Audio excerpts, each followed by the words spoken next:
Good morning, student. Welcome to my class BA second year semester 3rd English compulsory. So in our previous lecture we also study about the poem Father's Returning Home by Dilip Chitre, Module 4, and today we will going to learn about the poem the Module 4 B There is a Garden in Her Face by Thomas Champion. So, Thomas Champion's lifespan was 1567 to 1620. Thomas Champion was primarily known for his craftsmanship in poetry, music, and drama, particularly the Basque. He is a minute observer of human life, particularly that brought on by the conflict of love and sexuality. He has been called a poet of the year for his lyric poetry and for the nature of the language and its capacities for pleasing intonations. His songs have greatly influenced the modern poets such as Ezra Pound, W. H. Auden, and Robert Creeley. Thomas Champion was a contemporary of the world famous dramatist and poet William Shakespeare. Like many other poets of his period, his specialty was lyric poetry. Even Shakespeare was a lyric poet of a very high merit. Champion is also known as a good musician. His poetry, says critics, is more soothing to ear than to eyes, and that is why he was known as the poet of the year. Love, beauty, especially the beauty of woman, were the chief themes of his poetry. In 1601, his first collection of poems, titled A Book of Iris, was published, followed by three more collections of the same name. The present poem belongs to the third and fourth collection. So, the present poem is a beautiful love lyric full of figurative language. It is about a man's admirations for a beautiful woman. So, let's let us see what the poet says in it. So, there is a garden in her face where roses and white lilies grows. There is a garden in her face where roses and white lilies grow. He heavenly paradise is that place wherein all pleasant fruits do flow.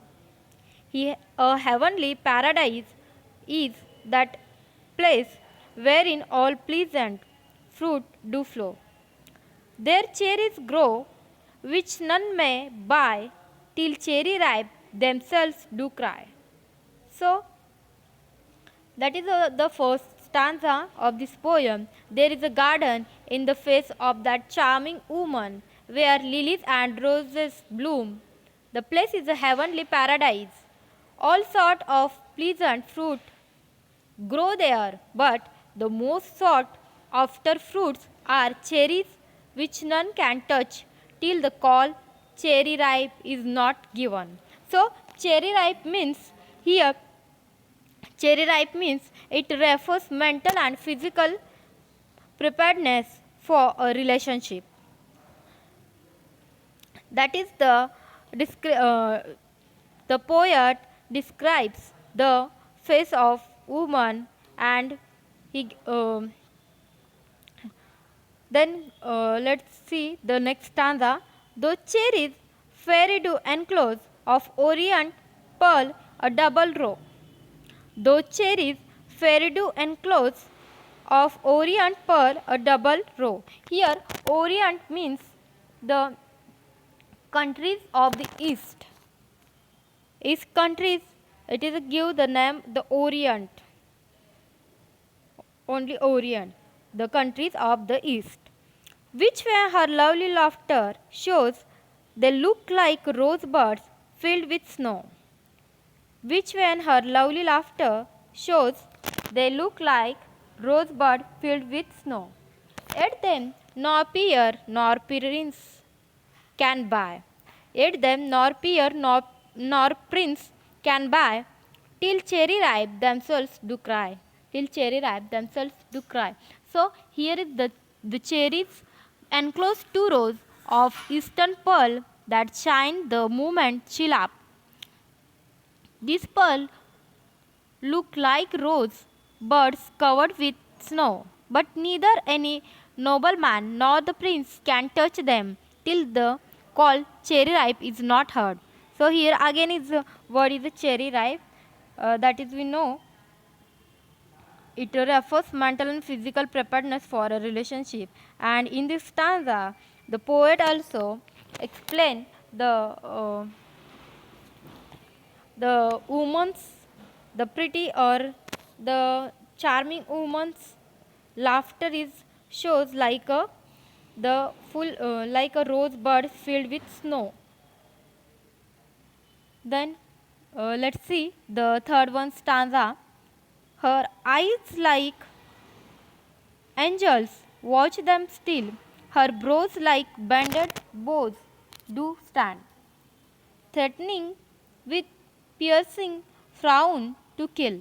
Here frown means a serious, angry or worried look causing lines on the foreheads. All that attempt with eye or hand, those scared cherries to come nigh. Nigh means almost. Till cherry ripe, themselves do cry. So here is the last stanza, and here the poet explains the woman's eyes keep a keen eye on her pearls like angels, and the eyebrow that look like a stretched bow threaten the person looking at these cherries not to try look or come close and touch this scared cherries till the call cherry ripe does not reach their ears. So the poem does not have a title. A title in those days. Giving the title to the poem was not in practice. The first line of the poem naturally because the first line of the poem naturally becomes the title of the poem. The poem is a good example of a simple but effective lyric poetry. It described face of a woman.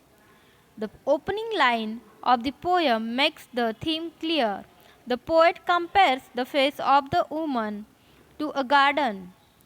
He sees a garden in her face. There are roses, red cherries, pearls, and arrows too.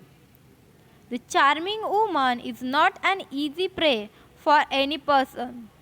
The person would the person who would win her would be the owner of this cherry orchard.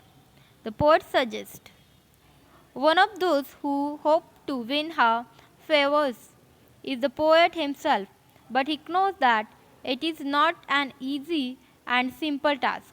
The poem is divided into 3 6-line stanzas, and this poem's critical analysis is the consisting of their 6-line stanzas of embanked tetrameter with occasionally exceptions. There is a garden in her face is a lyric poem beginning with an ABABCC rhyme scheme. With notable imagery all throughout the work, Champion's poem begins by providing readers with a template of a large concept. He goes into detail on the woman's feature, using recurring symbols such as the roses, white lilies, and cherries to further illustrate her appearance. The refrain, till cherry ripe themselves do cry, implies a sense of urgency in the speaker's observation and possible attempt to gain the woman over for himself.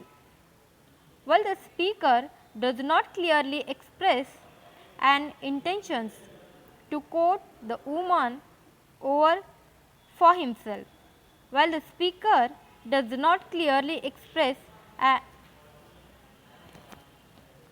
intention to quote the woman, there are hints of hostility in response to her hard to get attitude.